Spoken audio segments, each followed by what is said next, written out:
দেখতে হয়তো শিবিরের মতো লাগে এই জন্য। আমি বরগুনা থেকে আসছি, আমার বাড়ি বরগুনাতে।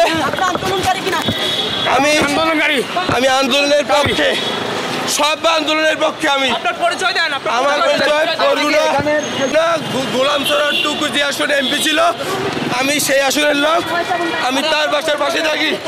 আমার নাম মাইনুল ইসলাম চয়ন, বাবার নাম মাকসুদুর রহমান, মায়ের নাম শাহনাজ।